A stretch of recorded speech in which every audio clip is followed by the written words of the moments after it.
ये पुतना बड़ा भयंकर है। भेष बदल करके आती है, लक्ष्मी ऐसे रूप धारण करके, सौंदर्य एकदम पूरा सुंदर देखने में लगती है, जबरदस्त पूरे भेष, हाथ में कमल का पुष्प लेकर के मटकते हुए आ रही है। जैसे गोकुल में देखते हैं सब कोई, ये नई नवेली कोई देवी आ रही है, सबको आश्चर्य लग रहा है कि अरे ये लाला नंद को क्या हुआ है। इस लाला को देखने के लिए तो कितने कितने दूर से लोग तो आ ही रहे हैं।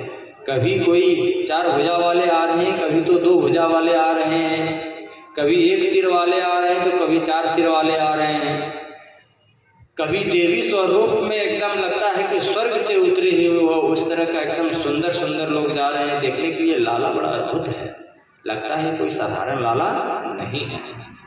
और मटकते हुए जा रही हैं, और जा करके नाच गान तो हो रहा है, होता है, नाच गान के बीच में ये प्रवेश कर जाती है और जा करके देखती हैं कि सब कोई नाच गा रहे हैं, उसी बीच में मौका पा लेते हैं। अभी भी पूतना बहुत ज़्यादा घूम रहे हैं हर जगह, अक्सर भीड़ में ही प्रवेश करती है, पूतना अक्सर भीड़ में ही प्रवेश करती है। और महाराज ऐसा हुआ, गए तो जरूर, जाकर के यशोदा मैया को कहते हैं, बहन, अरे ओ बहन। यशोदा मैया जैसे देखे कि ये बहन, इस तरह तो मेरी कोई बहन नहीं है, फिर भी बहन बहन पुकार रही है। फिर उन्होंने सोचा कि हो सकता है कोई दूर के रिश्ते में हो, हम नहीं जानते वो कहाँ जा पाते हैं, कहीं भी जा नहीं पाते हैं, इसीलिए चले गए। बोले कि हाँ बताइए क्या बात है। तो पूतना बोलती है, लाला का दर्शन चाहिए। अच्छा, कहाँ से आई हो? बहुत दूर गांव से आए हैं, तुम हमें पहचान नहीं रही हो, तुम्हारी बहन है हम। अब बोलो, कन्हैया की मौसी आ गई। अब महाराज कन्हैया का दर्शन करने के लिए ये तो बेताब है है। देखिए होता क्या है, इसके मन में तो कुछ और है, भेष बदल कर गई है दर्शन करने के लिए।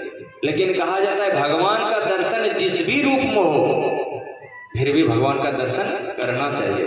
और भगवान का दर्शन करने के बाद कितनों भी पापी हो, फिर भी वो पवित्र हो जाता है। और महाराज यही हुआ, पूतना गई भगवान का दर्शन करने के लिए, भगवान ने आंख बंद कर लिए। क्यों? इसमें बहुत सारे कारण बताया गया है, बहुत सारे कारण बताया गया है, जिसमें कि मुख्य कारण तो ये है, सबसे पहले आंख बंद तो इसलिए कर लिए कि ये दोहरा चरित्र वाले हैं। उतना जिस वेश में थी, जो चरित्र उनके पास है, उसी वेश में अगर आती तो भगवान देख लेते उनको। लेकिन वेश बदल करके यहाँ पर आई है, दोहरा चरित्र भगवान को बिल्कुल पसंद नहीं है। कथनी करनी भिन्न जहाँ है, धर्म नहीं पाखंड वहाँ है। अर्थात वो चेहरा तो कुछ अलग है, लेकिन उनके अंदर भाव कुछ अलग है। वो अपने स्वरूप में नहीं आई है, वो अपने स्वरूप को बदल कर आई है। आप स्वरूप कितना भी बदल लें, लेकिन अंदर में जो स्वभाव है आपके पास वही रहेगा। इसलिए भगवान को यहाँ पर पसंद नहीं। भगवान राम भी एक बार भी शूर्पणखा को नहीं देखे, बहुत बार बोलती रही कि हम अति सुंदर हैं, अति सुंदर है, हम दोनों की जोड़ी बहुत अच्छी है। फिर भी भगवान राम को दोषारोपण दे दी, उतने भी अच्छे नहीं हैं जितना हम सोच रहे थे। लेकिन बहुत सारी बात बोली, लेकिन फिर भी भगवान एक नज़र नहीं देखे उनको। मैया सीता को देखते हुए बोले हैं। क्यों नहीं देखे? कारण यही था कि भगवान के पास जैसे आप हैं, जिस रूप में हैं, वही रूप लेकर के अगर आप भगवान के पास जाते हैं तो भगवान देखते हैं, पसंद करते हैं, प्रेम करते हैं। और अगर आप बदल करके जाते हैं तो निश्चित है भगवान देखेंगे नहीं। इस रूप में हमारे कन्हैया ने आंखें बंद कर ली। और दूसरा भाव ये है, वल्लभाचार्य जी कहते हैं अविद्या ही पूतना है। पूतना कौन है? अविद्या है। भगवान ने सोचा यदि नेत्र खोल कर देखूंगा तो यह अविद्या रूपी पूतना मेरे सामने ठहर नहीं सकती।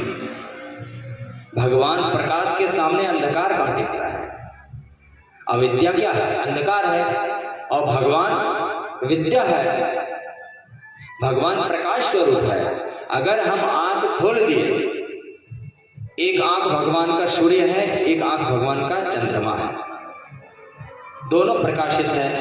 अगर आंख खोल दिए तो ये अविद्या खत्म, अपने स्वरूप में ये आ जाएगी। फिर जो ये काम करने के लिए आई है ये कर नहीं पाएगी। इस कारण से भी भगवान आंख बंद कर लिए।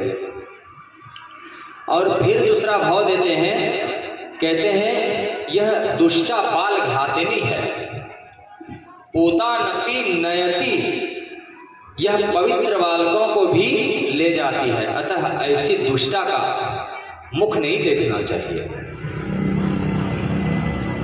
जो गलत कार्य करता है उनके संपर्क में भी आना नहीं चाहिए, काहे कि उनका भाव हो सकता है हमें भी ग्रसित कर ले।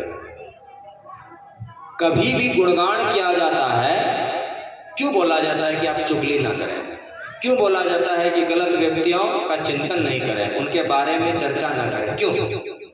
क्योंकि मन पटल पर बुराई अगर आप बोलते रहेंगे, मन पटल पर बुराई छा जाएगा। अपने मन में बुराइयां छा जाएगी।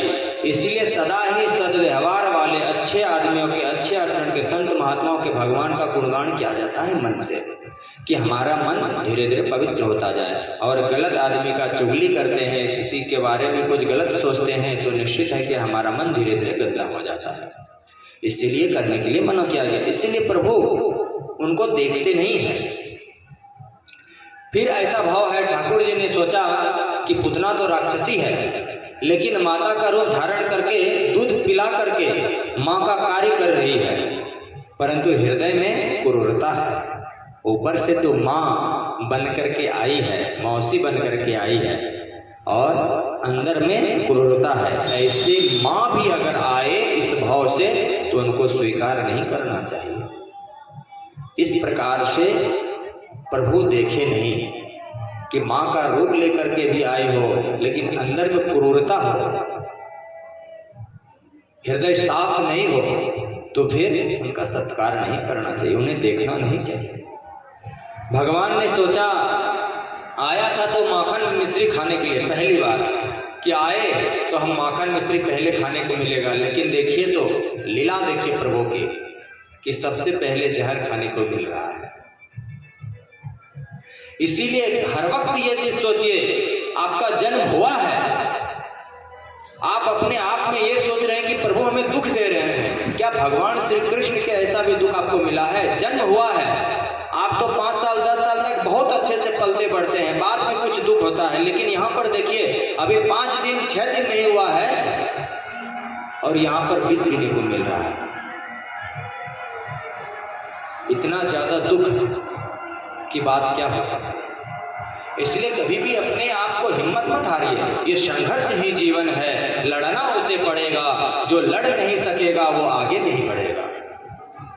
संघर्ष ही जीवन है। जब तक आप संघर्ष करते रहेंगे आप आगे बढ़ते रहेंगे। अगर इस जीवन में आप संघर्ष करना बंद कर दिए जिस दिन, उस दिन आप आगे नहीं बढ़ पाएंगे। जीवन ऐसा होना चाहिए जो कि आपके चरित्र पर, आपके कर्म को देख करके अन्य लोग चलने के लिए प्रेरित हो जाए कि नहीं, हम भी उसके मार्ग पर चलेंगे। फरमा बने, ईट न बने। ईट अगर बनाया जाता है, ईट से ईट नहीं बनाया जा सकता, लेकिन ईट जिससे बनता है अगर वो बन जाते हैं तो अनेकों ईट बनते जाते हैं। उसी तरह समाज में ऐसा कुछ कार्य करें, फरमा बने, जो कि आपके जीवन को देख करके अनेकों लोग चल पड़े। ऐसे जीवन जीना चाहिए भगवान की तरह, संत महात्माओं की तरह। ऐसा जीवन कौन सा जो कि ईंट की तरह जीवन जिए और अकेले में वैसे ही रह गए। इसलिए कुछ ऐसे चीज सीखना चाहिए, कुछ ऐसे गुणों को अपने अंदर अर्जित करना चाहिए जो कि समाज में कुछ दे सके। देने योग्य कुछ सीखना चाहिए।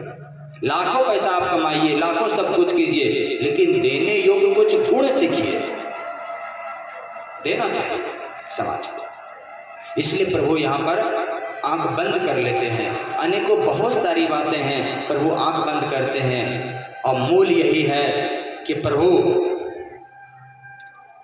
पूतना को देखे नहीं, लेकिन जैसे ही मैया उधर कुछ और काम करने के लिए गई, वैसे ही प्रभु को अपने गोद में उठा करके स्तनपान कराने लगे। अब स्तनपान जैसे कराने लगे, प्रभु तो समझ गए कि अब इसका अंतिम समय आ गया है। एक स्तन में हाथ डालते हैं और जिस तरह बच्चे पीते हैं दूध, उसी तरह एक स्तन में हाथ है, एक स्तन में मुंह है, और धीरे धीरे प्रभु दूध क्या पिएंगे, धीरे धीरे प्राण को खींचने लगे। जैसे प्राण को खींचने लगे महाराज, अब जो है पूतना जो है धीरे धीरे उनके अंदर शक्ति कम होने लगी। जैसे शक्ति की कमी की महसूस हुई, वैसे ही वो चिल्लाना प्रारंभ कर दिए। अब जैसे चिल्लाना प्रारंभ कर दिए, अपनी मृत्यु को देख करके वेशभूषा नहीं देखा जाता, वो अपने स्वरूप में तुरंत आ गए। और स्वरूप में आकर के वो सोचे कि अब छूट जाए बच्चे, अब हम इसे छोड़ दें। लेकिन भगवान भी वही है, एक तो पकड़ते नहीं, आप पकड़ते तो छोड़ते हैं। भगवान पहले पकड़ते नहीं हैं, और जब पकड़ लेते हैं तो छोड़ते नहीं हैं। वही हुआ पूतना के साथ। पूतना को पकड़ तो लिए, लेकिन कितनों चिल्लाती रही, छुड़ाती रही, लेकिन छोड़ने वाले पर वो भी नहीं। और महाराज ऐसा हुआ, आकाश मार्ग में विशाल रूप में वो अपना शरीर को फैला दी, और जैसे जिस रास्ते से वो जाती, पेड़ पौधे सब टूट फूट करके सब बिखर जाते हैं, और बहुत दूर में जा करके वो गिर गए। और कितनी दूर तक? 6 कोस शरीर, एक कोस में 3 किलोमीटर लगभग है, 6 या 18 किलोमीटर की दूरी पर उनका शरीर विराट रूप में फैल गया, और वो गिर गए, और उनका गोविंदाय नमो नमः हो गया। बोलिए बाल कृष्ण भगवान की।